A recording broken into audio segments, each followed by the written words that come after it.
दोस्तों, आज हम इसी से रिलेटेड लेंथेनॉइड से रिलेटेड आगे एक प्रॉपर्टी और ले रहे हैं जो कि मैग्नेटिक प्रॉपर्टीज यानी चुंबकीय गुणों धर्म की व्याख्या हम कैसे कर सकते हैं।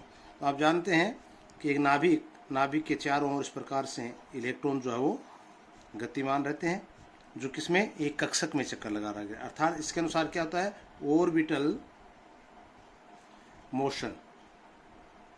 तो इलेक्ट्रॉन एक तो ऑर्बिटल मोशन कर रहा है, दूसरा हम करें इलेक्ट्रॉन जो है वो अपने ही एक्स के ऊपर भी घूमता रहता है, लट्टू की तरह जिस तरह से अपने एक्स पे भी घूमता रहता है। तो हम इस प्रकार से इसको दिखा सकते हैं कि इलेक्ट्रॉन जो अपने एक्स के ऊपर भी घूम रहा, तो इसको हम कहते हैं स्पिन मोशन। तो इलेक्ट्रॉन दो प्रकार से मोशन करता है, एक तो स्पिन मोशन, एक करता है ऑर्बिटल मोशन। जहां तक हम ट्रांजिशन एलिमेंट की बात कर रहे थे, डी ब्लॉक के तत्वों की बात हम कर रहे थे, वहां पे ऑर्बिटल मोशन जो है वो न्यूट्रलाइज हो जाता है, क्योंकि आउटरमोस्ट सेल के अंदर इलेक्ट्रॉन इसके रह रहे हैं, तो ये क्या उदासीन हो जाता है। तो इसको मान को हम शून्य मान लेते हैं। तो डी ब्लॉक में जब बात करेंगे तो हम करेंगे सिर्फ स्पिन ऑर्बिटल या स्पिन मोशन, स्पूर एंगुलर मोमेंटम की बात करेंगे। तो यहाँ पे जो आता है इसका स्पूर एंगुलर मोमेंटम का जो मान जाता है वो आता है म्यू बराबर n+1। इसकी सहायता से जब ये मान ज्ञात करते हैं तो अब देखते हैं कि प्रैक्टिकल मान और थ्योरेटिकल दोनों मान जो है वो लगभग समान आते हैं। तो डी ब्लॉक तक तो कोई दिक्कत नहीं है। वैसे अगर हम मैंने देखें तो मैग्नेटिक प्रॉपर्टी का सबसे बड़ा गुण क्या है, नंबर ऑफ अनपेयर्ड इलेक्ट्रॉन की स्थिति क्या है, किसी भी कक्ष में इलेक्ट्रॉन की स्थिति क्या है, उसके कक्षकों में इलेक्ट्रॉन अयुग्मित है, इसका मतलब उसके अंदर चुंबकीय गुण का मान होगा, और अगर युग्मित है तो नहीं होगा। जैसे सपोज कर लीजिए ये डी ब्लॉक हमारे पास था और यहाँ पे ये स्थिति हमारे पास है, जिसमें हम क्या दिखा रहे हैं कि नंबर ऑफ कक्षक में सभी क्या है, युग्मित पेयर्ड इलेक्ट्रॉन है। तो पेयर्ड इलेक्ट्रॉन होने के कारण एक हाफ प्लस माइनस, ये दोनों जब क्रॉस हो जाते हैं एक दूसरे को संतुलित कर देते हैं, तो हम कहते हैं चुंबकीय आघूर्ण का मान क्या है, शून्य। ये शून्य चुंबकीय आघूर्ण शो करेंगे। लेकिन यही स्थिति हम एफ ब्लॉक के अंदर बात करें या डी में भी बात कर रहे हैं, तो एफ में क्या हो जाते हैं, 7 सब सेल्स हो जाते हैं। यहाँ पे मान लीजिए एक फुल फील्ड है और 2, 3, 4 ये मान लीजिए अपूर्ण कक्षक है भी, अर्थात इसके अंदर हाफ फील्ड इलेक्ट्रॉन भरे में। इसका मतलब इसका चुंबकीय आघूर्ण का मान तो शून्य होगा, लेकिन इनके कारण जो चुंबकीय आघूर्ण होगा वो क्या होगा, क्यों म्यू का मान कुछ ना कुछ यहाँ पे आएगा, तो इसके कारण से एक आघूर्ण का मान इसमें होगा, जिसको हम कहते हैं मैग्नेटिक प्रॉपर्टीज के रूप में। तो यहाँ पे इस तरह से हम इसका विवरण कर सकते हैं कि स्पिन और चुंबकीय यानी स्पिन मोशन और ऑर्बिटल मोशन के द्वारा किसी भी स्पीसीज के अंदर मैग्नेटिक प्रॉपर्टी में गुण जो आ रहे हैं। यहाँ देखिए सेकंड ट्रांजिशन सीरीज और थर्ड ट्रांजिशन सीरीज में आप देखेंगे कि यहाँ पे मैंने पहले विवरण दिया था कि ये टीम के नीचे आ रहा है लेंथेनम। तो जब धात्विक त्रिज्या बात करते हैं तो ऊपर से नीचे की ओर आते हैं, इनका आकार जो हो बढ़ता जा रहा है। लेकिन जैसे हम इसकी बात कर रहे हैं यहाँ पे इलेक्ट्रॉन की, तो आप देखेंगे कि लेंथेनॉइड जो इलेक्ट्रॉन लेंथेनम से हैप्नियम यानी इनके मध्य का जो 14 इलेक्ट्रॉन आ जाते हैं, इसके बाद इसकी धात्विक त्रिज्या के मान में परिवर्तन क्या हो जाता है, लेंथेनॉइड कॉन्ट्रैक्शन होता है, और कॉन्ट्रैक्शन होने के कारण हम करें इनकी जो त्रिज्या का मान है, यानी किसका सेकंड ट्रांजिशन सीरीज और थर्ड ट्रांजिशन सीरीज की त्रिज्या का मान जो लगभग एक जैसा आ जाता है, यानी ये अपने गुण धर्मों में एक समानता दर्शाते हैं। तो चुंबकीय गुणों में भी इनकी एक समानता सी रहती है। लेकिन लेंथेनॉइड की अगर हम बात करें तो मैंने पहले बताया कि स्पिन मोमेंटम तो होगा ही होगा, इसके साथ ऑर्बिटल मोशन और होता है। तो पहले क्या होता है, ऑर्बिटल मोशन होगा, ऑर्बिटल मोशन के द्वारा क्या होगा, मैग्नेटिक मोमेंट शुरू हो जाता है, और मैग्नेटिक मोमेंट शुरू होने के साथ ही इसमें मैग्नेटिक फील्ड भी क्रिएट हो जाएगी। तो यहाँ पे दोनों एग्जाम्पल आपको देखें, ये क्या वेक्टर क्वांटिटी होती है, अर्थात जिसके अंदर डायरेक्शनल इफेक्ट पड़ता है मैग्नेट के अंदर। ये डी ब्लॉक की बात कर रहे थे हम कि म्यू बराबर √n+1 बोर मैग्नेटिज्म जो आता है, ओनली स्पिन फॉर्मुलेशन से भी इसका मान निकल जाता है। और इलेक्ट्रॉनिक कॉन्फिगरेशन की बात हम करें तो n-1 d1:10 ns0:1, यानी लिगेंड के साथ, क्योंकि ये स्पेयर बाहर की ओर इलेक्ट्रॉन होते हैं तो लिगेंड के साथ आसानी से हाईएस्ट अप्रोच कर लेते हैं ये इलेक्ट्रॉन और अपना बंद बनाने में ज़्यादा सफल हो जाते हैं।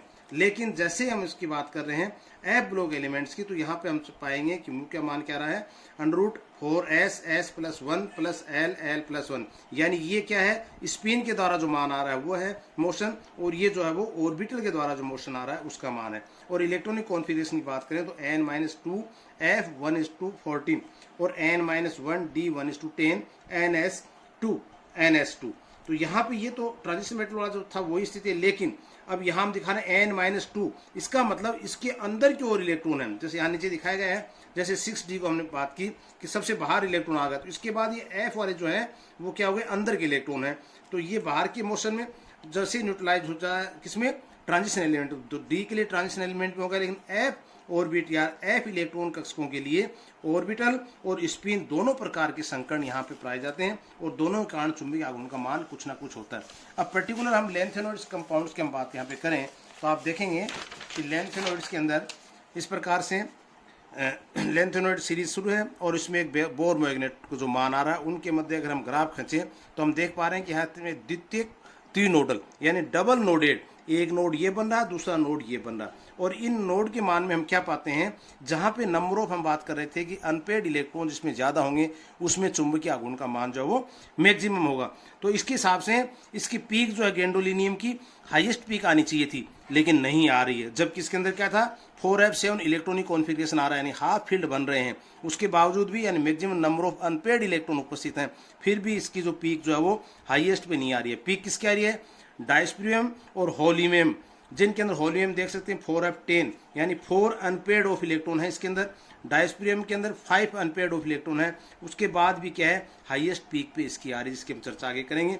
इसी प्रकार से समेरियम में आप देखेंगे 4f5 यानी f ऑर्बिट के अंदर 5 इलेक्ट्रॉन इसके अंदर है, तो नंबर ऑफ अनपेड इलेक्ट्रॉन कितने हैं 5, उसके बाद भी इसका मान क्या है कम आ रहा है। तो यहाँ पे हमने एक दिखाया है ये चक्रण ताकक्षीय गति के द्वारा जो नोड बन रहे हैं इसको दिखाया, ये प्रायोगिक मान में पारास, और इसका कारण क्या बताएंगे डायस्प्रियम होलियम के बाद में ये आएगा, इसकी प्रायोगिक मान में जो पारास है वो बहुत कम होता है, रेंज जो होता है बहुत कम आती है, 300 केल्विन पर आती है, अदरवाइज 2000 के करीब होती है तो 300 केल्विन पे आती है। और ये जो डोटेड लाइन से मैंने शो कर रखा ये केवल चक्रण गति के कारण, अगर चक्रण गति इसमें होती ऑर्बिटल मोशन नहीं होता तो इस प्रकार से आना चाहिए था, maximum number of unpaired electron highest peak पे आएगा और अदरवाइज क्या सारे जैसे जैसे पेयरिंग होती जाएगी मान कम होता जाएगा, जैसे जैसे नंबर ऑफ अनपेड इलेक्ट्रॉन बढ़ते जा रहे हैं मान बढ़ता जाएगा।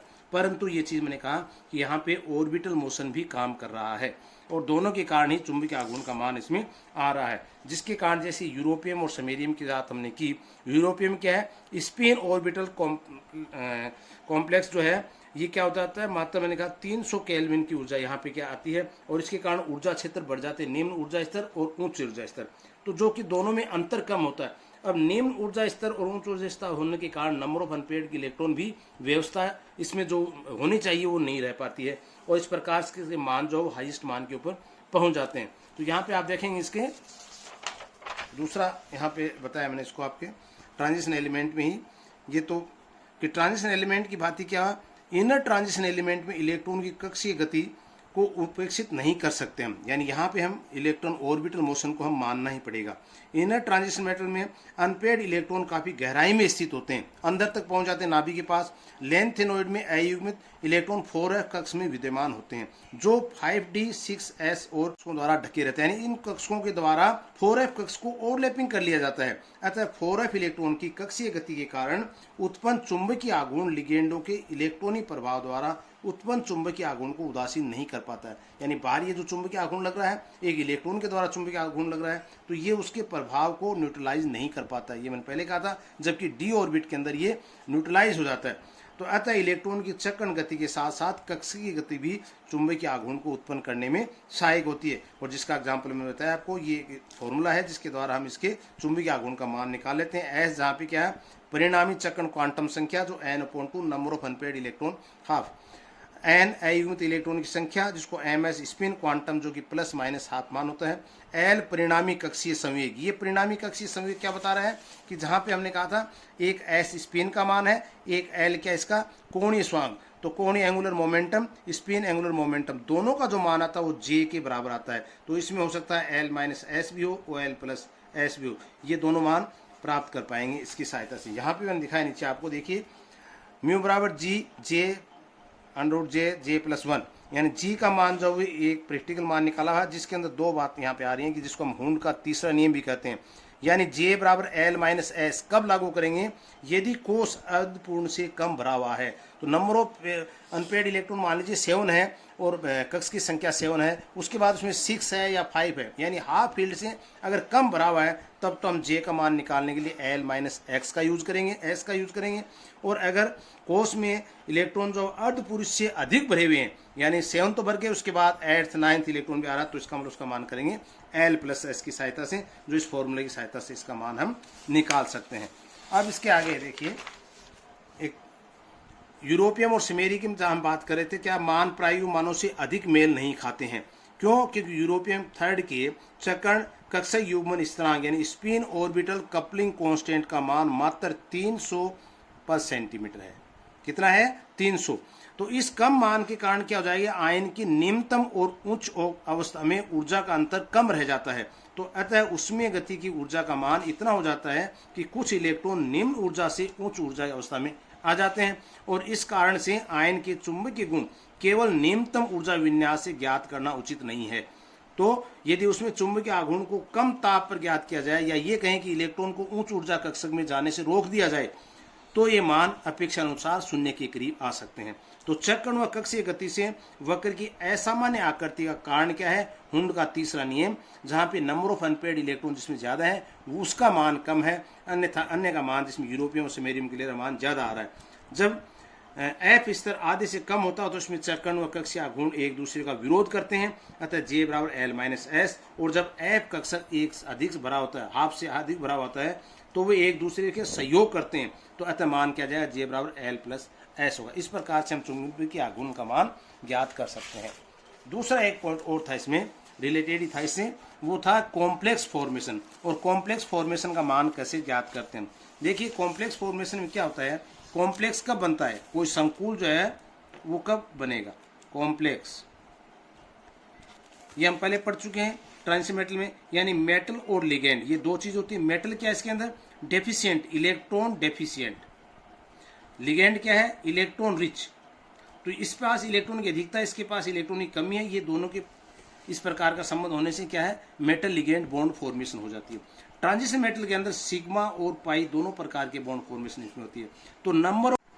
तो ट्रांजिशन मेटल के साथ ही हम अगर एफ ब्लॉक एलिमेंट्स की बात करें, कॉम्प्लेक्स फॉर्मेशन जो है वो उतनी प्रभावी नहीं होती है जितनी कि ट्रांजिशन मेटल में होती है। क्योंकि ट्रांजिशन मेटल मैंने पहले कहा कि बाहर के कक्षक में उपस्थित होते हैं, तो आसानी से लिगेंड के साथ अप्रोच करने में सहायक होते हैं। लेकिन ये कक्षक कौन से, एफ वाले, जो मैंने कहा कि अंदर की साइड में है, यहाँ पे n-2 नाभिक के पास, तो बाहर के कक्षकों को बहुत अंदर तक आना पड़ेगा इसके क्रिया करने के लिए, जो कि संभव नहीं हो पाती है। फिर भी उसके बाद भी कुछ कंपाउंड है जो इसके कॉम्प्लेक्स फॉर्मेशन करते हैं, वो कंडीशन अलग है। लेकिन सामान्य तौर पे हम कह सकते हैं जैसे संक्रमण तत्व कॉम्प्लेक्स फॉर्मेशन कर रहे थे, उस तरह से कॉम्प्लेक्स फॉर्मेशन इसके अंदर नहीं होती है। इसमें देखिए मैंने कहा मेटल और लिगेंड की बात हम जहाँ पे कर रहे थे, मैंने कहा लिगेंड क्या है, इलेक्ट्रॉन रिच है, और मेटल क्या है, इलेक्ट्रॉन डेफिशिएंट का। तो एटॉमिक साइज में हम चले वापस, लेंथेनियम से ल्यूटेशियम तक क्या स्थिति है, 57 से 71 तक की, यानी एफ ब्लॉक एलिमेंट है। और यहीं पे हम बात कर लें कि इसके बाद आने वाले, यानी 71 यहाँ पे ल्यूटेशियम आ गया, उसके बाद हैफनियम 4B वाला शुरू हो जाता है। Hafnium, technetium, tungsten, rhenium, osmium, iridium, platinum, gold, mercury, ये डी ब्लॉक है। इसका मतलब क्या हुआ, अगर हम इस ओर जाएं, कहाँ से, लेंथेनियम से ल्यूटेशियम की तरफ जाते हैं, तो क्या होता है, एटॉमिक साइज डिक्रीज होती जाती है। डिक्रीज क्यों होती है, नंबर ऑफ प्रोटॉन की संख्या बढ़ती जाती है और सेल वही रहती है, इसलिए नाभिक का आकर्षण जो इलेक्ट्रॉन को अपनी ओर ज़्यादा शक्ति से खींचता है, या ये कह सकते हैं कि इनकी साइज जो वो डिक्रीज होती जाएगी। अब चूंकि लेंथ ल्यूटेशियम आ रहा है, इसके बाद शुरू हैफनियम हो रहा है, तो ये सीरीज तो और आगे शुरू हो रही है, तो इनके अंदर साइज में और भी अंतर आता जाएगा, ये कहेंगे और डिक्रीज होती जाएगी। देखिए यहाँ पे एक सामान्य से एग्जांपल से अगर हम उसको समझें, तो आप देखिए लेंथेनियम जो हम कह रहे थे कि साइज क्या है इस श्रेणी में सबसे ज़्यादा, तो ये कहेंगे बड़ा आकार है, और इसके अंदर क्या कह सकते हैं 57 प्रोटॉन उपस्थित है। यही चीज़ हम चाहे ल्यूटेशियम के अंदर, तो यहाँ इसके कंपेयर में ये साइज क्या हो जाएगी, बहुत छोटी हो जाएगी। तो क्यों, और जबकि इसके अंदर डेंसिटी, या ये कहें कि प्रोटॉन की संख्या कितनी है, 71। तो एक छोटे आकार के अंदर 71 प्रोटॉन है, एक बड़े आकार के अंदर क्या है, 57 ही प्रोटॉन है। इसका मतलब जो डेंसिटी का मान, या ये कहें कि इसका एक पार्ट अगर हम काट दें, उस पार्ट में प्रोटॉन की संख्या सबसे ज़्यादा किस में आएगी, जो आकार छोटा होगा। इसका मतलब क्या हुआ, प्रोटॉन का नंबर इसमें ज़्यादा है, तो बाहर के लिगेंड के द्वारा क्रिया करने की प्रवृत्ति इसमें सबसे ज़्यादा होगी। तो कॉम्प्लेक्स बनाने की फॉर्मेलिटी जो है वो किस में होगी, सबसे छोटी साइज में ज़्यादा होगी। यहाँ पे बताया यही कि lower ligand, metal ligand bond जो है यहाँ पे वीक बन रहे हैं, यहाँ पे मेटल लिगेंड जो बॉन्ड है स्ट्रॉन्ग बनेगा। क्यों बनेगा, क्योंकि इसके अंदर प्रोटॉन की संख्या ज़्यादा है, आकार इसका छोटा है। हाईएस्ट अट्रैक्शन पावर हो जाती है, यहाँ लोवेस्ट अट्रैक्शन पावर होती है। यहाँ पे लोवेस्ट वॉल्यूम है, इसका हाईएस्ट वॉल्यूम है। चार्ज डेंसिटी लोवेस्ट है इसके अंदर, चार्ज डेंसिटी इसके अंदर अधिकतम है। कारण दूसरा यही था कि एटॉमिक साइज जो है वो बाएं से दाएं ओर जब जाते हैं तो डिक्रीज होती जाती है। तो इसी के अनुसार अगर हम थोड़ा सा स्कोर देख लें कि लेंथेनम में संकुल बनाने की प्रवृत्ति बहुत कम है, जो कि हम पहले कह चुके इस चीज़ को। लेंथेनम आयनों में एक्री S2P6 उपकोष बाह्यतम कोष होते हैं, आउटर मोस्ट सेल, तथा 4F कक्षक उनके अंदर की ओर धसे रहते हैं। जब संकुल बनाने के लिए लिगेंड धातु आयनों की ओर अग्रसर होता है तो संक्रमण धातु आयनों में डी कक्षक तो उन्हें आसानी से उपलब्ध हो जाते हैं क्योंकि वो बाहर की ओर थे। लेकिन लेंथेनॉइड की 4F कक्षक 5S2P6 कवच से परिरक्षित होने के कारण, शिल्डेड इफेक्ट के कारण कठिनता से उपलब्ध हो पाते हैं। दूसरा, संक्रमण धातुओं में डी कक्षक बाह्यतम होने के कारण सिग्मा और पाई दोनों प्रकार के बंध बना लेते हैं।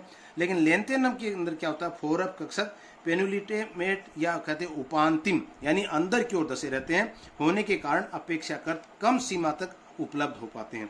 4F कक्षकों का एक स्पेशियल एक्सटेंशन भी सीमित रहता है। ये स्थिति भी प्रभावित करती है सहसंयोजन बंध बनाने के प्रतिकूल अवस्था में।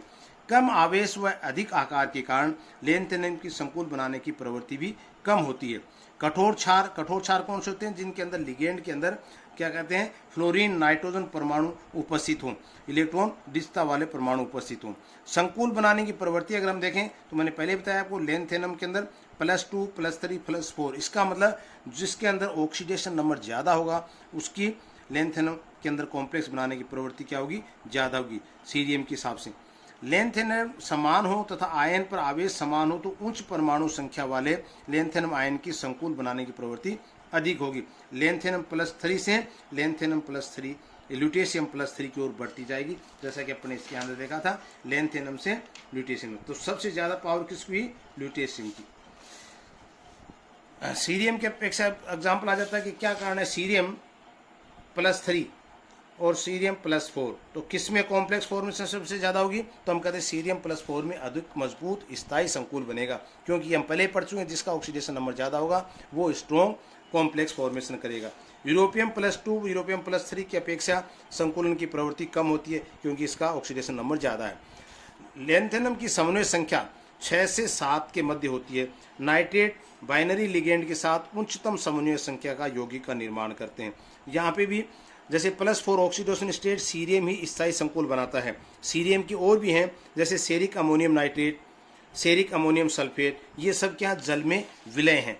इनके ऋण आयन भी उपलब्ध है कॉम्प्लेक्स के रूप में, जैसे नाइट्रेट के रूप में, क्लोराइड के रूप में, बीटा डाइकीटोन के रूप में, फ्लोराइड के रूप में, है ना, ये सब क्या है इनके क्लोराइड के रूप में। ये संकुल भी इसके उपस्थित जो ऋणायनिक संकुल के रूप नाम से जाने जाते हैं। +3 ऑक्सीकरण अवस्था मैंने कहा था सबसे पहले ऑक्सीडेशन नंबर 3 जो है वो इसका मोस्ट पॉपुलर ऑक्सीडेशन नंबर है और इसमें सर्वाधिक संकुल बनाने की प्रवृत्ति पाई जाती है, क्योंकि जो भी कंपाउंड हो +3 में संकुल तो बना ही लेता है। +2 ऑक्सीकरण अवस्था वाले लेंथेनियम के कुछ संकुल केवल समेरियम +2 या यूरेपियम 2 तथा येट्रियम 2 के लिए ज्ञात है। ये लेंथेनियम +3 के संकुलों के अपचयन से बनाए जाते हैं तथा बहुत आसान होते हैं, जिसमें ये तेजी से वापस ऑक्सीकृत हो जाते हैं, क्योंकि मैंने कहा था +4 से +3 में आ जाता है, +2 से +3 में आ जाता है। इसका मतलब बीच की जो मध्य अवस्था जो मेन पॉपुलर अवस्था थी लेंथेनियम +3 वो ज़्यादा स्थायी संकुल बनाती है। उसके बाद आता है एक लास्ट का पॉइंट कि कलर और एब्जॉर्बेंस स्पेक्ट्रम। तो कलर और एब्जॉर्बेंस के बारे में जो पहले भी मैंने ट्रांजिशन मैट्रिक्स में बताया था, दो कारण होते हैं। एक तो डी ट्रांजिशन जहाँ की हम बात कर रहे थे, डी ट्रांजिशन, तो यहाँ हम क्या कह देंगे कि एफ ट्रांजिशन। एफ ट्रांजिशन क्या होता है कि लोअर एनर्जी की एफ कक्षक से इलेक्ट्रॉन जो एक्साइटेड होकर के उच्च कक्षक में चला जाएगा और उच्च कक्षक से जैसे ही एनर्जी रिलीज करेगा ये एनर्जी क्या हमें एक कलर के रूप में जो लैम्डा को एब्जॉर्ब कर रही है वो कलर हमें शो करेगा। तो यहाँ पे एफ ट्रांजिशन, यहाँ पे डी ट्रांजिशन था। दूसरा मैंने कहा आवेश स्थानांतरण, दो तरीके हैं किसी भी कंपाउंड में जब कलर को हम शो करते हैं। तो अधिकांश लेंथेनियम +3 आयन रंगीन होते हैं, क्यों, उनके अंदर विद्यमान अयुग्मित इलेक्ट्रॉन की उपस्थिति के कारण।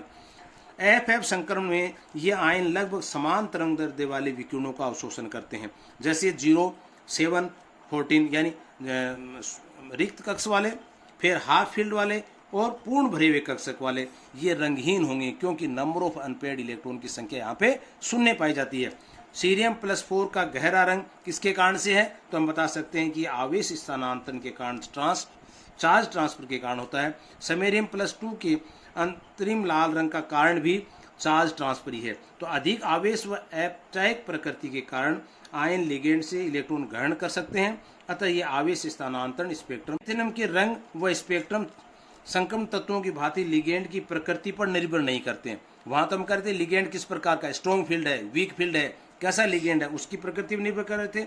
लेकिन फ्लोराइड यानी कहते ऐप कक्ष में इलेक्ट्रॉन परमाणु के बहुत भीतर कोष में जाते हैं, अतः लिगेंड की प्रकृति के हिसाब से यहाँ पे स्प्लिट नहीं होते हैं। जिस तरह से वहाँ स्प्लिट हो जाते थे, यहाँ स्प्लिट नहीं होते हैं। और इनमें दिक्सी क्वांटम संख्या L बराबर 3 के लिए चुंबकीय क्वांटम संख्या m के बहुत सारे मान हो जाते हैं। तो 3 के लिए क्या हो जाएंगे, +3 +2 +1 0 -1 -2 -3, तो 7 मान यहाँ पे हो जाएंगे। अतः कई प्रकार से संक्रमण तत्वों से ये भिन्नता रखते हैं। कौन से, फ्लोरीन वाले तत्व। धन्यवाद।